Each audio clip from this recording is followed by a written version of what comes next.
Rebonjour, monsieur le témoin, rebonjour, maître. Et je redonne la parole au représentant du bureau du procureur.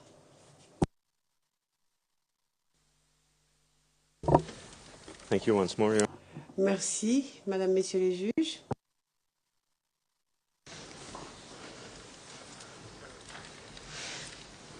J'aimerais vous montrer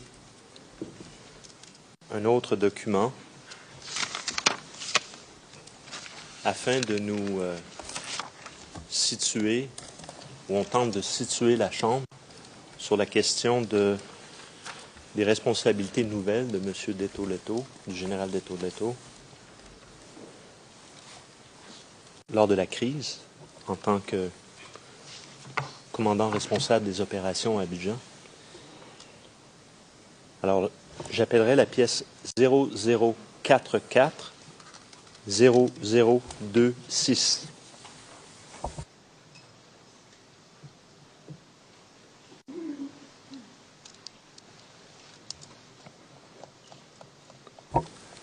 Would be tab 31, Your Honor. Onglet 31.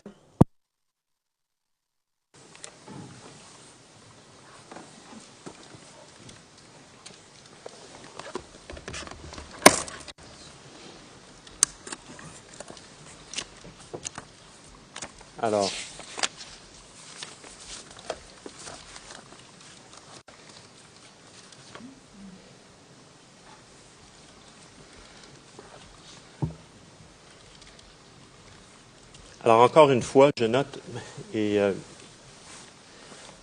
je vous ai demandé des explications tout à l'heure. Ici, évidemment, il s'agit d'un document de la gendarmerie. Je comprends que vous ne faisiez pas partie de la gendarmerie, mais on voit en référence NPU numéro 476, MA, CPCO, COND du 18 février 2011. Et je lis, juste pour pas pour l'avoir au dossier, mais pour nous situer dans ma question, dans le cadre renforcement dispositif de sécurisation dans la localité d'Abidjan, vous demande vouloir bien prendre mesures suivantes à compter du vendredi 18 février. Et là, on voit présentation du dispositif, les 5 zones, et on voit l'articulation spécifiquement pour la gendarmerie. Première question. Est-ce que la création, selon vous, des 5 zones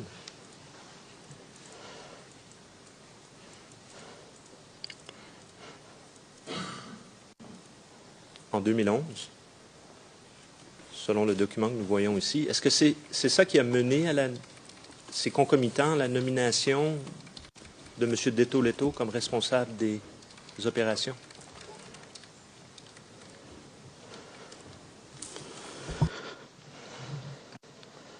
Bien.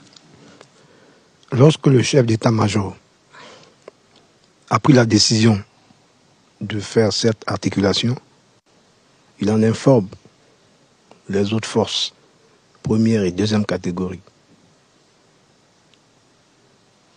Donc ces forces-là ont été informées qu'il y a cette articulation et que le directeur de l'opération, c'est le général Detto.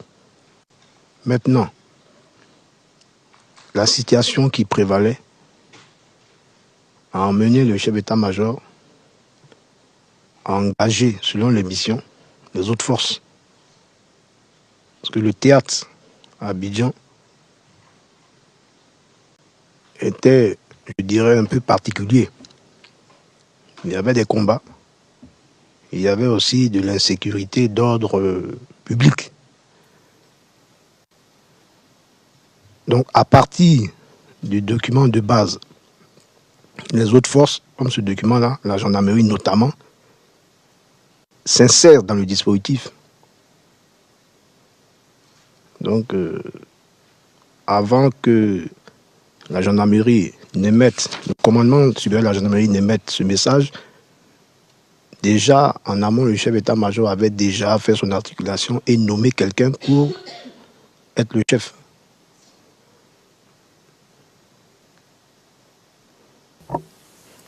D'accord. Nous reviendrons là-dessus plus tard. J'aimerais maintenant qu'on revienne en décembre.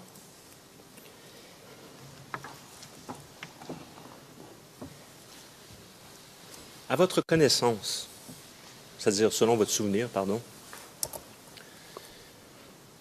en décembre, participiez-vous toujours à des activités des forces terrestres en termes de meetings, cérémonies ou quoi que ce soit de ce genre? J'étais au CPCO. D'accord. Alors, permettez-moi d'appeler un vidéo et après, je vais vous demander de regarder. Nous allons faire aussi possiblement un arrêt sur image et je reviendrai avec des questions. Alors, j'appelle la pièce vidéo 00610564. Il s'agit d'un journal télévisé de la RTI de 20 heures du 9 décembre 2010. Et nous allons visionner de la minute approximative, évidemment, 19:28 à 22:35. Il y a également un transcrit 0100-0022 de la ligne 3 à 43. Et ce transcrit, si je ne me trompe pas, c'est soit le dernier ou l'avant-dernier sur notre liste. Le transcrit, Monsieur le Président, est aussi avec les interprètes. Alors, nous demanderions le plancher, si on veut, pour pouvoir visionner la vidéo. The prosecution has the floor. Vous avez la main. Évidence 2. La main. Appuyez sur la console, changez à Evidence 2.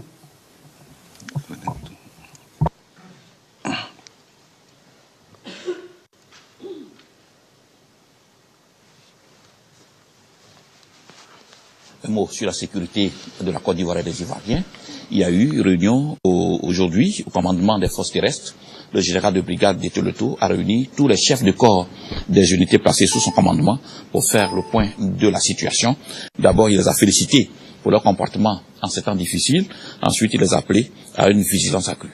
Reportage, Alvar Assa.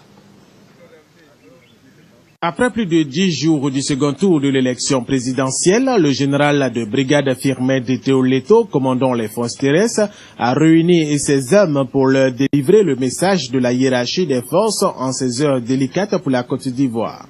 Ils étaient tous présents, les chefs de corps des unités placées sous le commandement direct du général de brigade Firmin Eteleto, pour écouter les recommandations et les conseils du commandant des forces terrestres. Qu'il me soit d'abord permis de vous féliciter.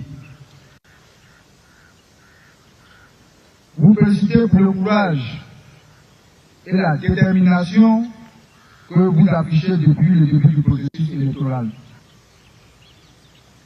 Le deuxième point de mon intervention, qui découle directement du premier, c'est un appel à la vigilance, à la plus grande vigilance. Depuis quelques jours, je sais que chacun de nous reçoit de nombreuses informations. L'information qui, hélas, revient le plus souvent et que nous avons tous en commun, je le sais, c'est ce fameux recrutement qui serait en train de s'opérer dans nos rangs en vue de rallier telle ou telle cause politique. Vrai ou fausse, là n'est véritablement pas la question. Le plus important, c'est que nous soyons tous conscients du véritable danger que cela représente.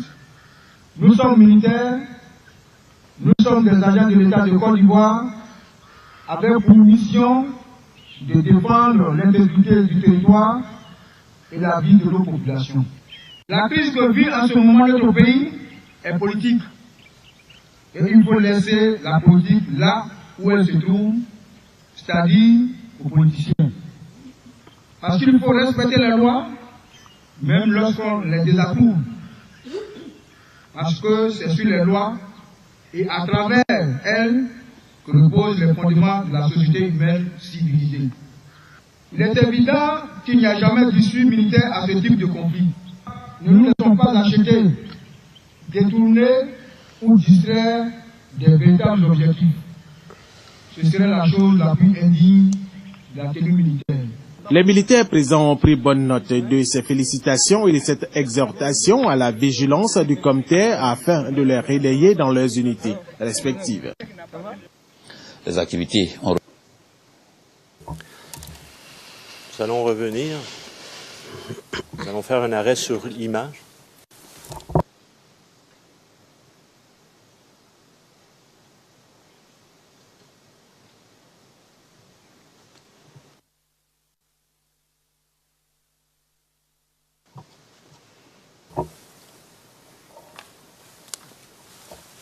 Il faut attendre la traduction. Étiez-vous présent? J'étais au CPCO, donc il était difficilement pour moi d'être présent. C'est une activité du général commandant des forces terrestres, comme c'est vu dans le reportage, avec ses chefs de corps, ses chefs de bureau et le personnel des unités qui sont sous ses ordres.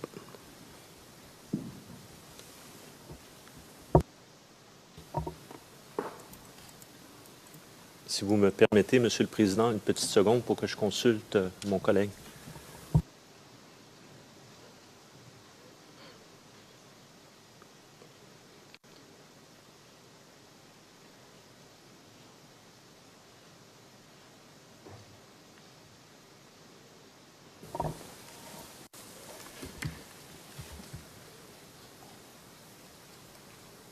Afin de clarifier et s'assurer que notre identification visuelle est fausse, bonne ou mauvaise, je vais vous montrer un arrêt sur image de la minute 21:54.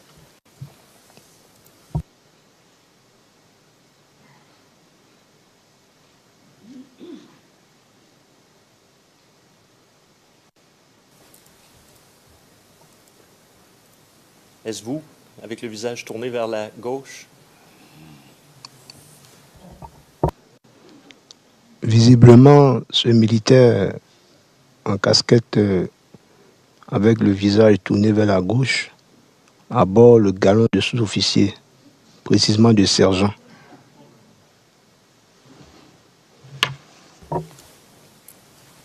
Très bien. La raison pour laquelle je pose la question, c'est que j'essaie toujours de situer la date à laquelle vous vous êtes joint au CPCO. Aviez-vous déjà vu ces images avant aujourd'hui? Oui, je les ai vues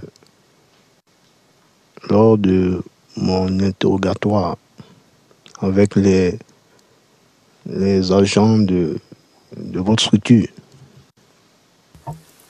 Donc, les enquêteurs du bureau du procureur. Mais avant cela, les aviez-vous vus lorsque projetés à la RTI à l'époque?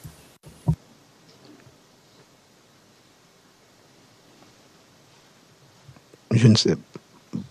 Bon, ça ne m'a pas... Je ne fais pas de commentaire, mais ça n'a pas un caractère particulier, donc ça n'a pas attiré forcément mon attention pour que je puisse m'en souvenir. Petite question. Avez-vous vu des chefs de corps ou lors de ce discours? Oui, j'en ai aperçu. Donc, vous n'y étiez pas. Et ça, on se situe le 9 décembre. Oui, je n'y étais pas, donc j'étais au CPCO. D'accord.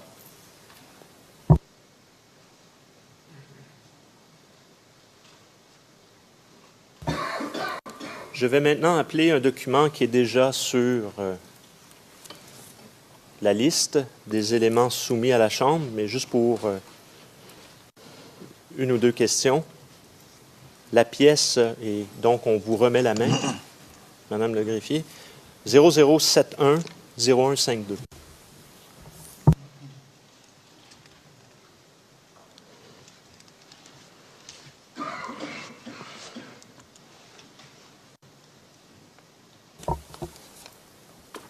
Numéro 61. And back to evidence channel 1. Ce sera sur évidence 1.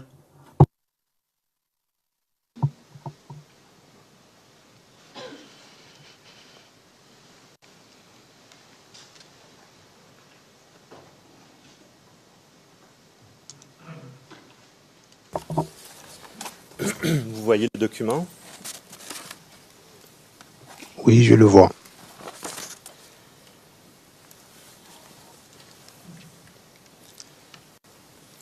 Il est intitulé « Réajustement dispositif de sécurité ».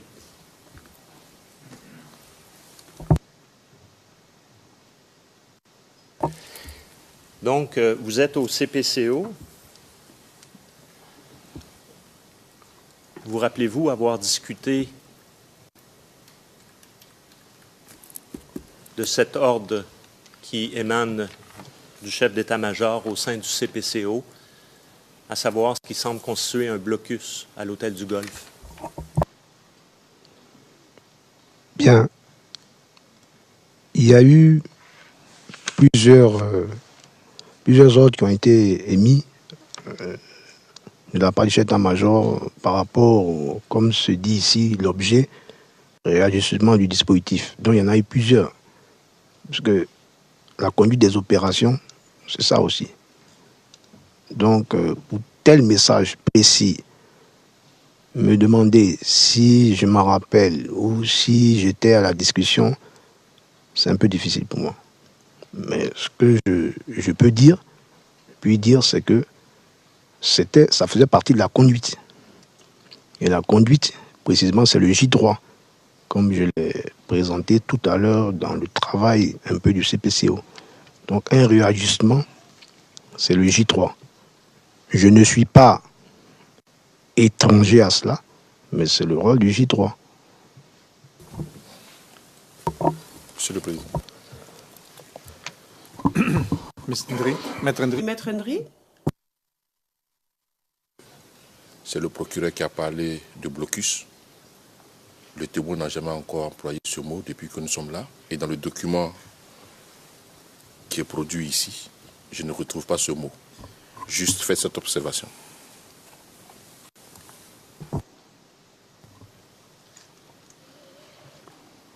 I think it's,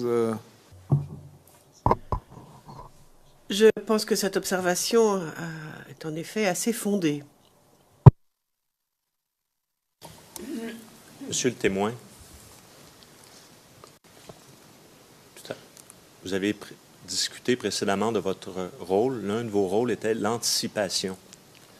Donc, y a-t-il eu une anticipation de limiter les accès à l'hôtel du Golfe lorsque vous étiez au CPCO qui a mené à l'émission de cet ordre?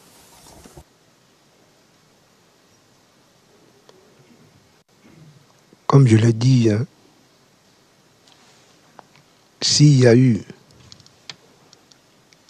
une intention ou des actions qui ont été menées pour fermer ou limiter les accès au Golfe, j'avoue que je n'ai pas participé. Quand je dis participer, il y a forcément eu une réunion de travail, mais je n'ai pas participé à cela. Pas parce que ce n'était pas du ressort du CPCO, mais parce que en état-major, c'est, permettez-moi l'expression, c'est une grosse machine. Il y a plusieurs dossiers qui se gèrent. Et vous, en tant qu'officier traitant, ce que j'étais effectivement, plus précisément au J5, vous ne participez pas à tout. Pas dans le sens qu'on vous exclut, mais en ce sens que c'est une machine, il y a la répartition du travail, vous n'êtes pas au parfum de tout. Le seul qui est au parfum de tout, c'est le chef d'état-major.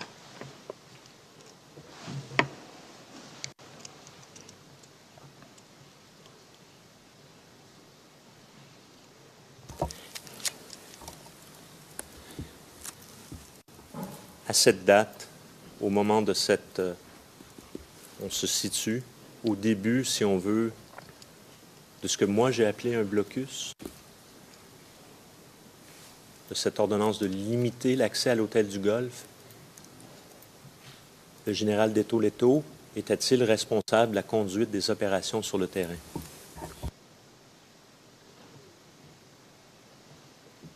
Le général Detto-Letto-Firmin a commencé à être le responsable des opérations sur le terrain dès lors que le message du chef d'état-major annonçait la nouvelle articulation sécuritaire au sein d'Abidjan.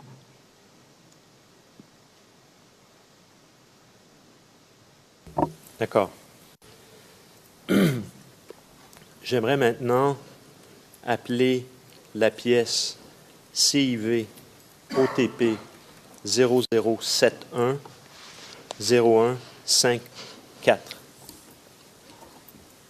Le numéro 62 sur notre liste.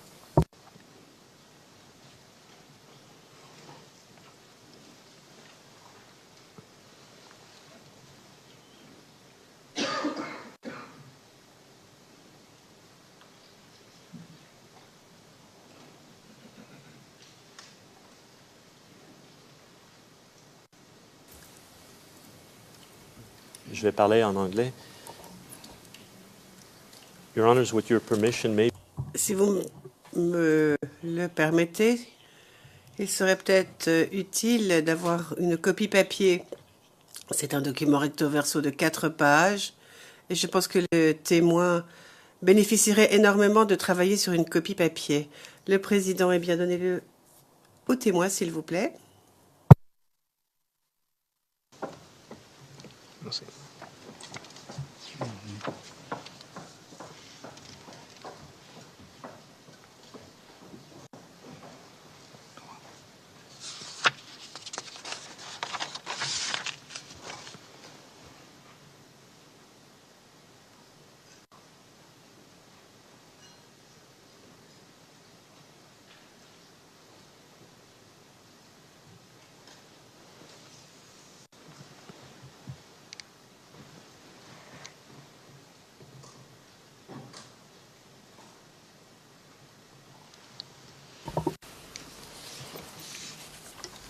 Alors, monsieur le témoin, alors on voit bien la première page.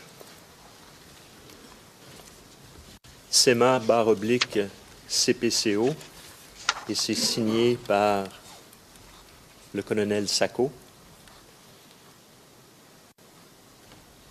Donc, qui aurait préparé ce document selon vous? Ce document a été préparé et réalisé par le CPCO.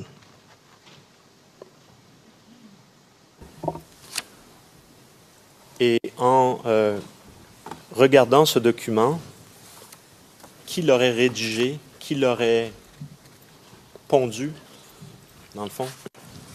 C'est un travail collégial. Ça s'appelle un ordre d'opération. Dans un ordre d'opération, il y a plusieurs rubriques. Donc, en fonction des cellules, chaque cellule apporte sa pierre à l'édifice. Donc, c'est un travail collégial sous la houlette du chef CPCO. Avez-vous participé? Monsieur, pardon. Maître Altit? Oui. La question précédente, il semble que le procureur a voulu faire authentifier le document et je crains que ce ne soit pas la bonne manière. Il aurait fallu poser la question et j'espère que ce sera possible la prochaine fois, au témoin, avez-vous déjà vu ce document? Si le témoin dit oui, alors il peut continuer. S'il dit non, il doit s'arrêter. Là, il y a eu tentative de faire authentifier sans avoir posé de questions préalables au témoin.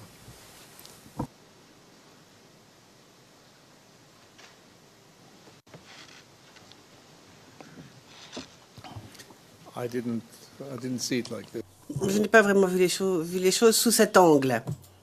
Enfin, moi, je n'ai pas compris cela comme une tentative d'authentification. Que ce soit dit clairement, parce que là, c'était un peu dans le flou. Yeah. I don't think there's... Bien. Monsieur MacDonald, je ne pense pas...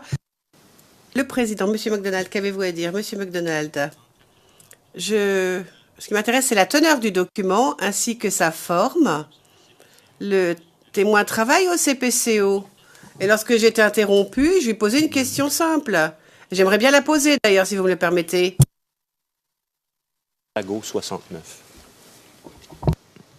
Oui, en tant qu'officier traitant au J5, j'ai travaillé avec les autres cellules du CPCO sur ce document.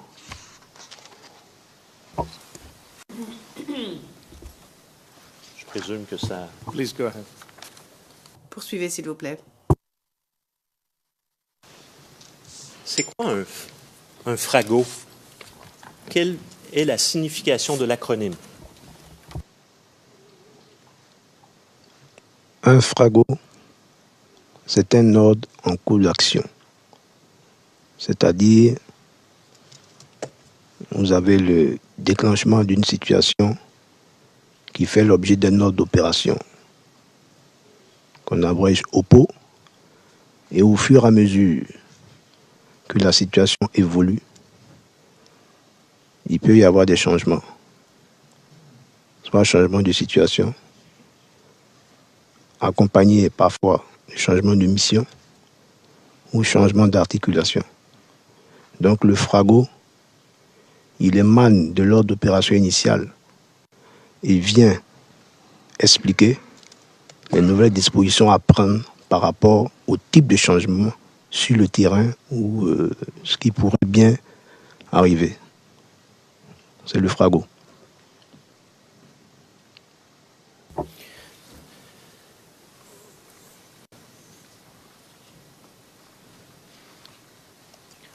Donc, en anticipation d'un meeting de M. Blé-Goudet à la place de la République,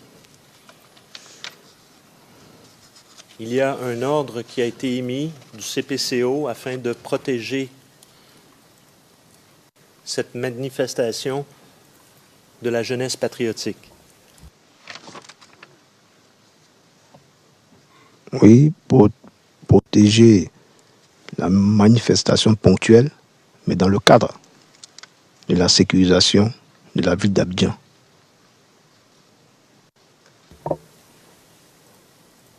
Car, à ce moment-là, et je lis à la page 2 et je me limite à cela, la menace est réelle dans la mesure où ce grand rassemblement pourrait faire l'objet d'infiltration d'assaillants aux fins de perpétrer des actes de subversion ou de sabotage pour discréditer les FDSCI et le pouvoir politique aux yeux de l'opinion internationale.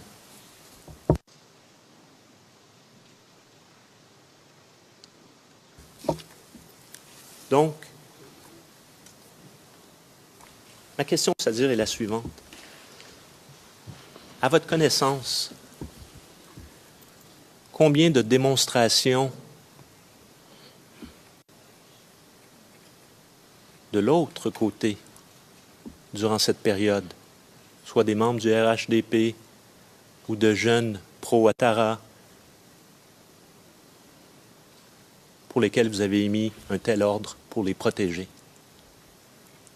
À votre connaissance, il y en a eu combien?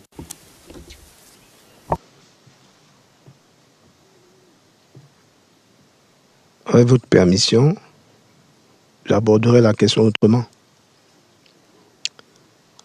Dans un état-major, précisément d'un CPCO, il y a la cellule J2 qui se charge du renseignement.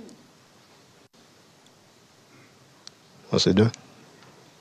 Donc, il y a du renseignement qui est recueilli. Il y a différentes cellules de renseignement en dehors du CPCO qui ont pour but aussi de renseigner le chef d'état-major. Donc, s'appuyant sur ça, il précise dans l'ordre d'opération l'estimation de la menace. Et maintenant, le CPCO fait le travail intellectuel pour sortir un ordre. Donc, le nombre, je vous ai dit, d'incidents. Ma question était la suivante. À votre connaissance, combien d'ordres ont-ils été émis depuis le chef d'état-major et son CPCO afin d'utiliser le système, c'est-à-dire les FDS, afin de protéger une manifestation pro-Ouattara durant cette période, entre le 28 novembre 2010 et le 11 avril 2011. Donc, je reviens encore pour dire que toute manifestation de ce genre fait l'objet d'une procédure que je ne maîtrise pas, parce que je suis un peu loin de ça. Mais s'il y a une manifestation qui fait l'objet d'une sécurisation, comme c'est précisé dans le document, le CPCO se mettra au travail. Maintenant, moi, individu, officier traitant, de vous répondre et en vous disant s'il y a eu des ordres par rapport à des manifestations d'autres personnes, je ne sais pas. Ce que je peux dire, c'est que quand il y avait une manifestation, selon les renseignements, qui peut faire l'objet de l'aggravation de l'insécurité, le chef nous demande de prendre un ordre de sécurisation.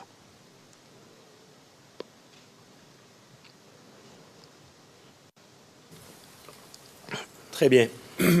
Savez-vous si cette démonstration a eu lieu, a bel et bien eu lieu à la date indiquée ou a-t-elle été déplacée à un autre lieu?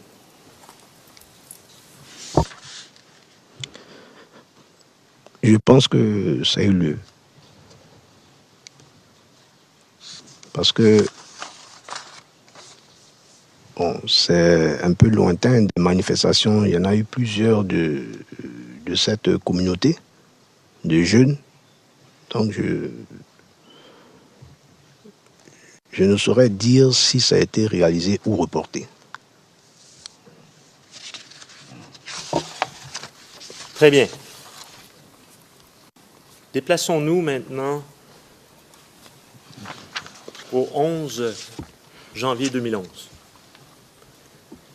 Et à cette date, et afin de nous situer et vous situer, je vais référer à un document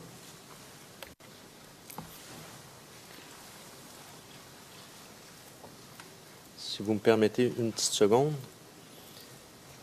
Si nous pouvions appeler la pièce 0045 1429 et avant de, si on pouvait appeler la page 1431, s'il vous plaît. Il s'agit du numéro 48 sur notre liste.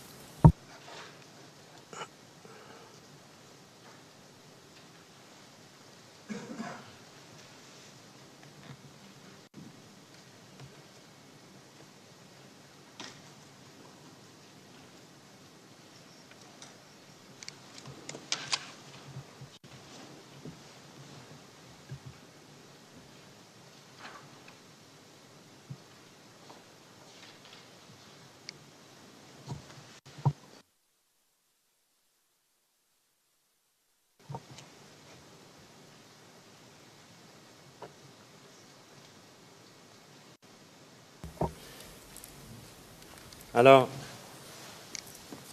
évidemment, il s'agit d'un document de la Police nationale, CRS, comme on peut voir, daté du 13 janvier 2011. Mais, et pour être franc, je comprends que vous avez déjà vu ce document lors de votre entretien avec le bureau du procureur. Oui, je l'ai vu. Oui, je l'ai vu. Très bien. Alors, ce qui nous intéresse, c'est la confirmation de certaines informations au sujet de cette opération de sécurisation à Abobo PK-18 le 11 janvier. Qu'en savez-vous? Bien.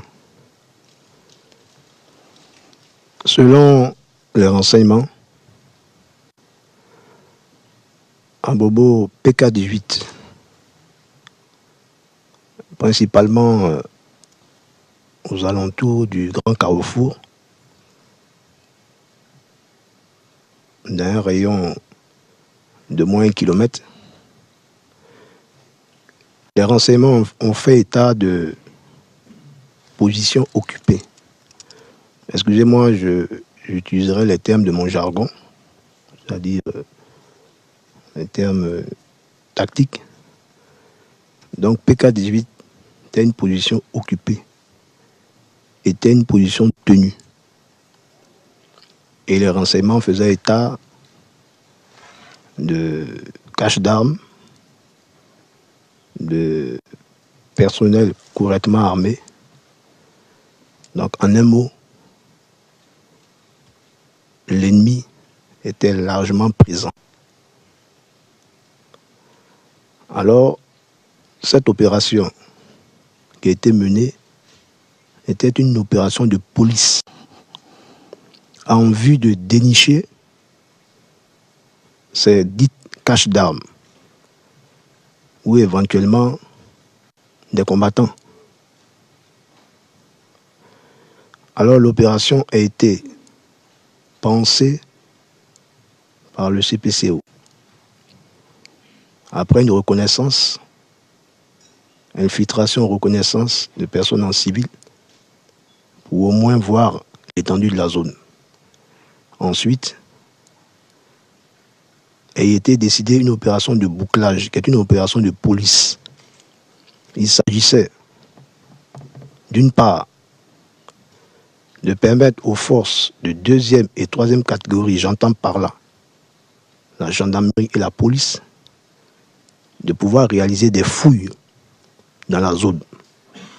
Et d'autre part, être sécurisé par les forces de première catégorie, c'est-à-dire l'armée. Et c'est ce qui a été fait.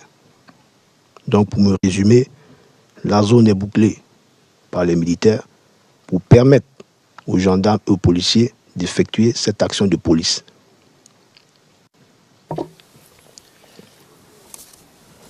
Donc vous utilisez le terme bouclé et dans votre entretien, vous utilisez le terme opération de bouclage. C'est quoi ça, une opération de bouclage? En fait, une opération de bouclage, c'est 2 phases qui se réalisent concomitamment. Il y a les forces militaires qui bouclent, c'est-à-dire qui maîtrisent le périmètre pour permettre aux forces de 2e et 3e catégorie d'effectuer l'action proprement dite qu'est la fouille. Donc, ils sont mieux outillés pour réaliser ce genre d'opération qu'on appelle, je crois, perquisition. Et ce sont des perquisitions dans quels endroits?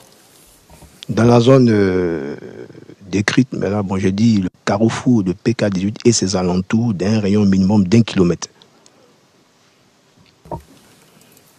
Mais à l'intérieur du périmètre, je comprends qu'à l'intérieur du périmètre qui est bouclé, vous dites on fait des perquisitions, mais quels lieux sont perquisitionnés? perquisitionné?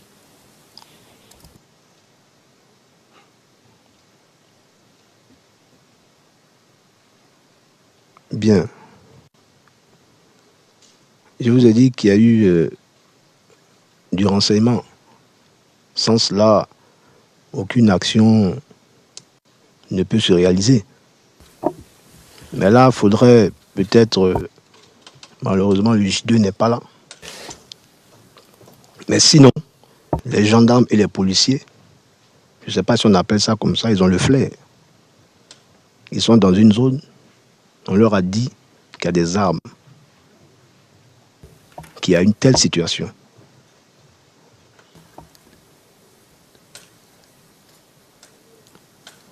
Monsieur le témoin, la question est...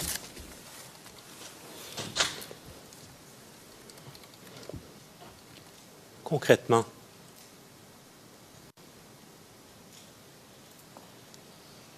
vos pratiques, quels sont les lieux physiques qui devaient être perquisitionnés? Je ne les ai pas.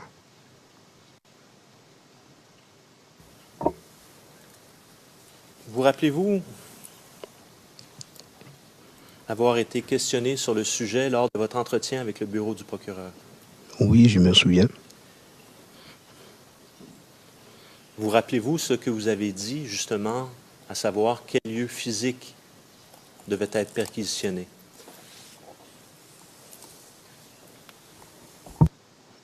Je pense que j'ai parlé de la zone. Le jugez-vous utile que je vous rafraîchisse la mémoire? J'aimerais. Très bien. Alors, pour ce faire, je réfère à la pièce, le transcrit plus précis d'entretien 0083 1022 des lignes 41 à 48.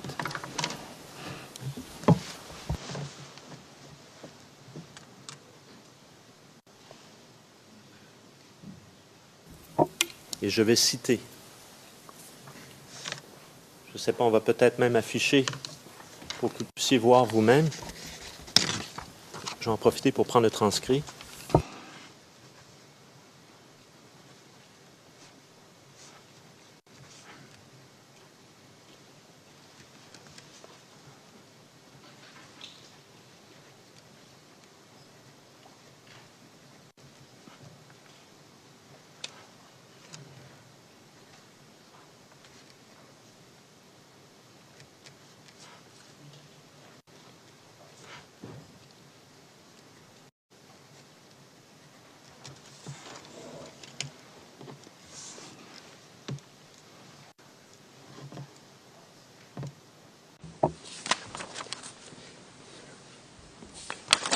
Alors donc,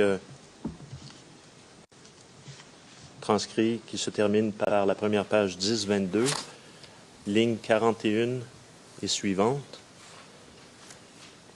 Je dirais même la fin de la ligne 42, et je cite, ouvrez les guillemets,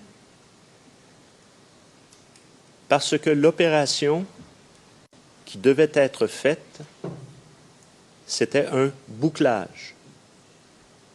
Bouclage, ça veut dire quoi?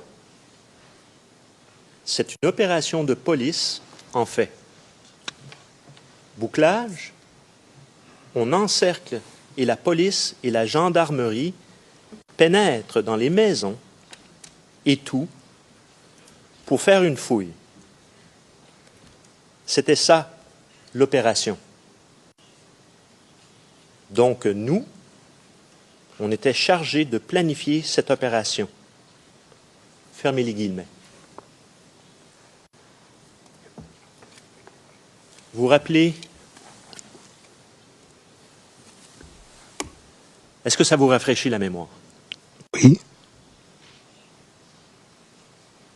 Était-ce cela l'objet de l'opération le 11 janvier 2011? Le 11 janvier 2011.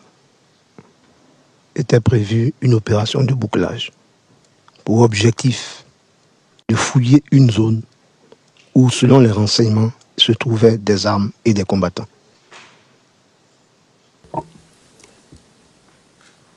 Qui étaient ces combattants dans cette zone?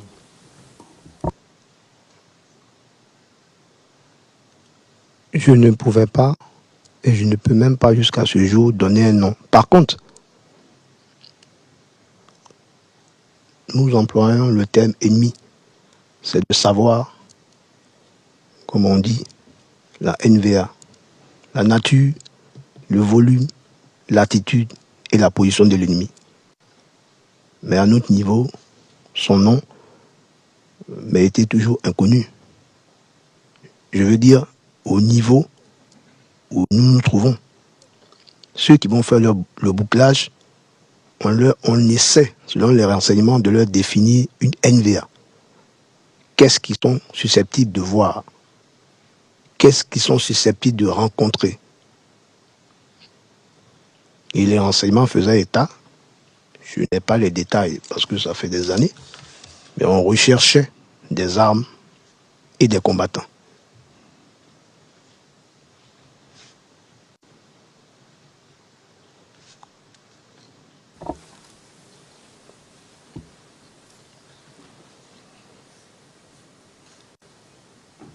Je veux revenir sur une distinction, et je crois que vous avez dit tout à l'heure, point à tenir, ou tenir, vous avez utilisé ce mot. Expliquez-nous, c'est quoi ça? Oui, j'ai employé ce mot pour dire que l'ennemi, comme on le dit au combat, celui qui est en face de vous, qui vous tire là-dessus et vous réagissez de la même façon, s'appelle ennemi. Donc permettez que j'utilise ce langage. L'ennemi était installé. En d'autres termes, en mission tactique, on dit tenir. Donc ça veut dire il était installé. Installé veut dire qu'il vivait là, avec sa logistique, avec ses moyens de guerre. C'est les renseignements qui faisaient état de cela.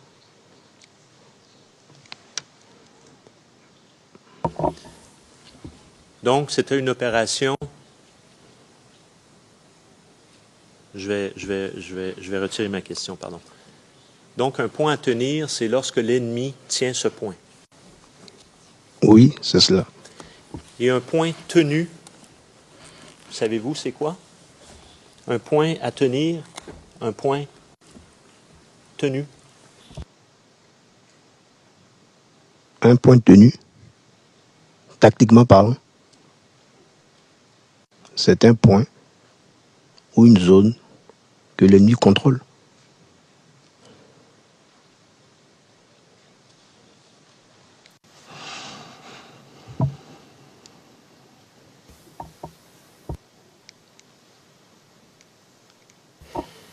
OK.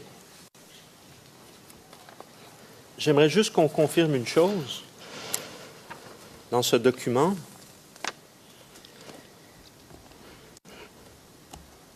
Donc, vous dites que le CPCO a planifié l'opération? Oui. Qu'il s'agit d'une opération qui n'est pas militaire? C'était une opération de police. Et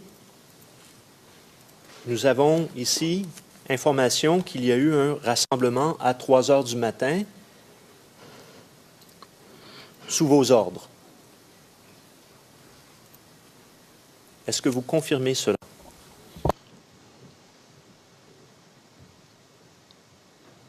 L'opération de bouclage a été planifiée par le CPCO avec des reconnaissances, avec des réunions où étaient présentes les différentes autorités des différents détachements concernés pour qu'ils soient briefés notamment sur les effectifs à mettre à disposition pour l'opération. Une opération de bouclage de ce genre, selon nos principes, cela se fait au petit matin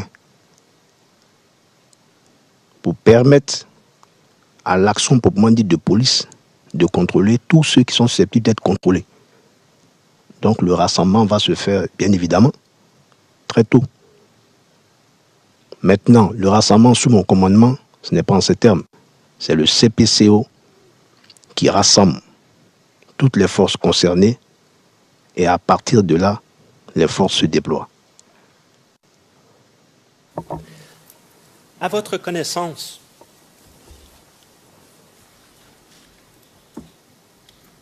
à cette date, pour cette opération, le général Deto Leto était-il le commandant de l'opération?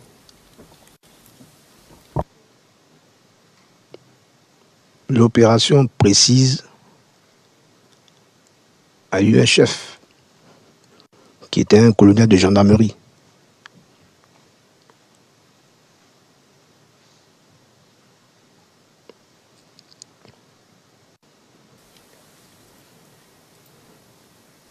Très bien.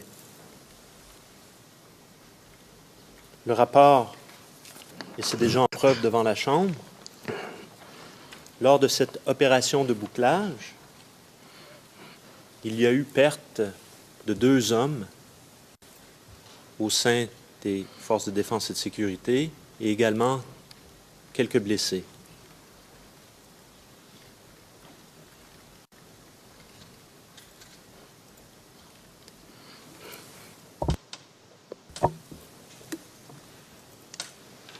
Monsieur le témoin,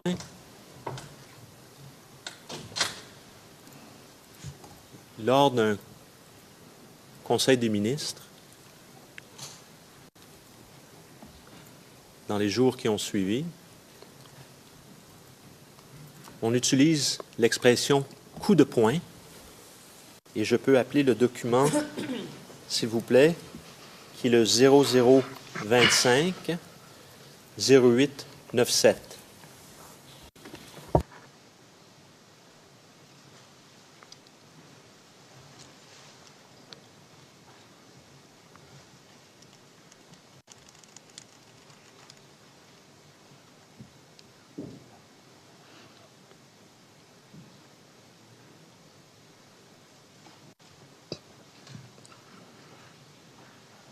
Il s'agit du numéro 21, pardon, sur la liste.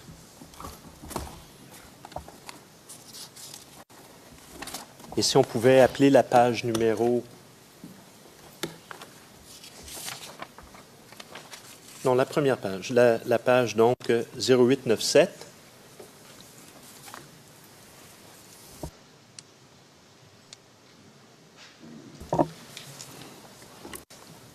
C'est juste pour comprendre la terminologie. Vous utilisez l'expression bouclage. Ici, on utilise l'expression coup de poing.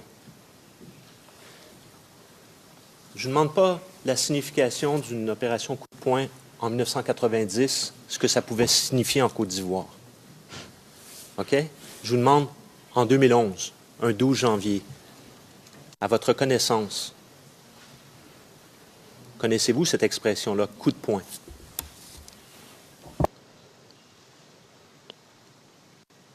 Je dirais,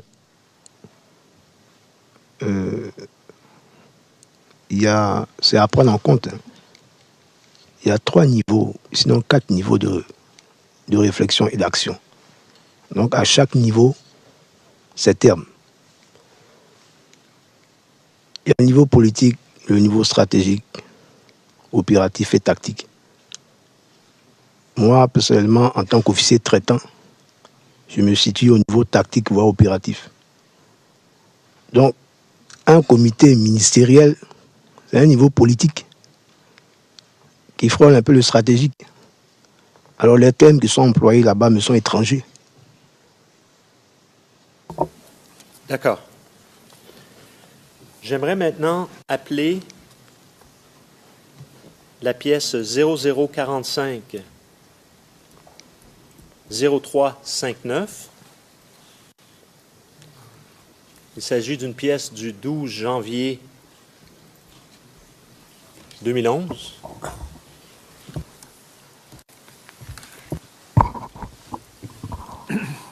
Maître Altit. Oui, merci, Monsieur le Président. C'est une question de terminologie concernant l'échange qui vient d'avoir lieu. Il a été question de Conseil des ministres, alors qu'il s'agit d'un Conseil de gouvernement, et les deux choses sont tout à fait différentes. Et donc, pour les besoins de l'enregistrement, je veux le faire remarquer. Et il sera utile probablement la prochaine fois de bien distinguer entre ces deux événements différents, Conseil de gouvernement d'une part, Conseil des ministres d'autre part.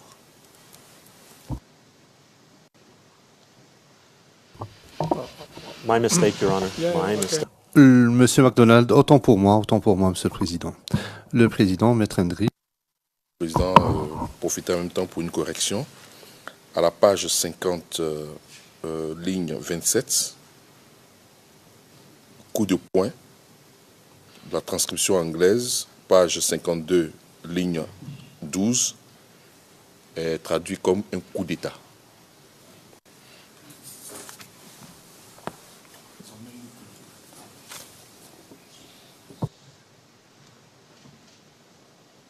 In English, it's coup de poing.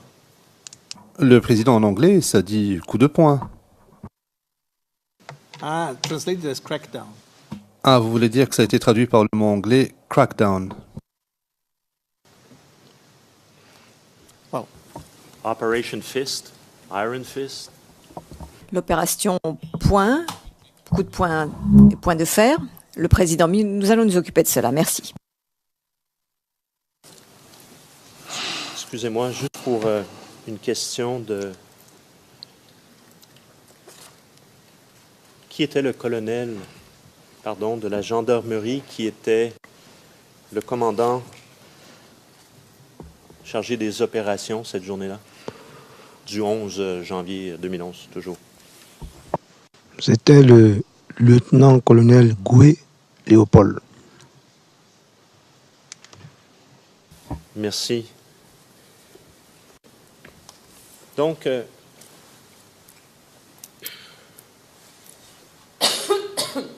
nous savons, Monsieur le témoin, que, donc, comme je vous l'ai mentionné, il y a eu perte en vie humaine au sein des FDS,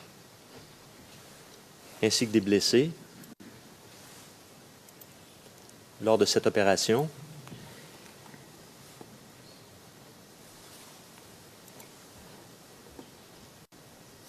Est-ce que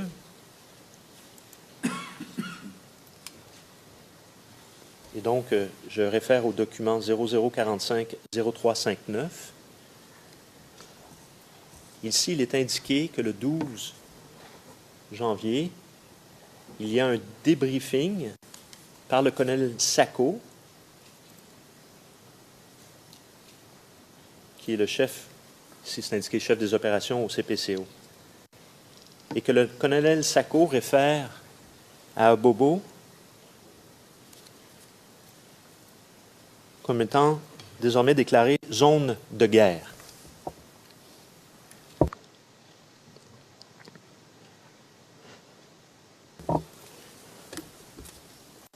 Avez-vous eu de telles discussions au sein du CPCO suite à cette opération-là? Suite aux événements sur le terrain, qu'Abobo était déclaré zone de guerre? D'abord, un territoire ou une partie d'un territoire qui fait l'objet de ce type de déclaration de statut relève de la plus haute autorité politique. Un CPCO, même chef d'état-major, n'est pas habilité à décréter une zone de guerre. Par contre,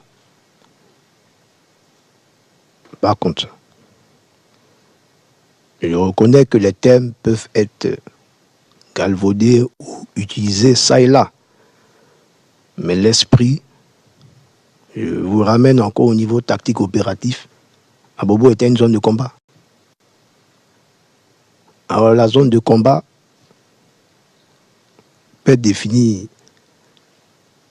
peut être considérée zone de combat, une zone où vos troupes régulières sont en mission de bouclage par exemple, se font attaquer, vous subissez des pertes, ça devient automatiquement, quand c'est répété, parce que c'était répété, une zone de combat.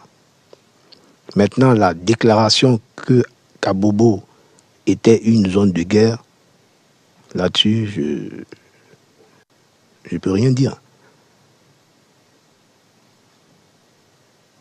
Pourquoi? Parce que c'était pas de mon niveau.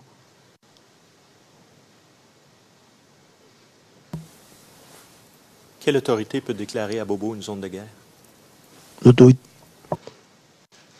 L'autorité politique.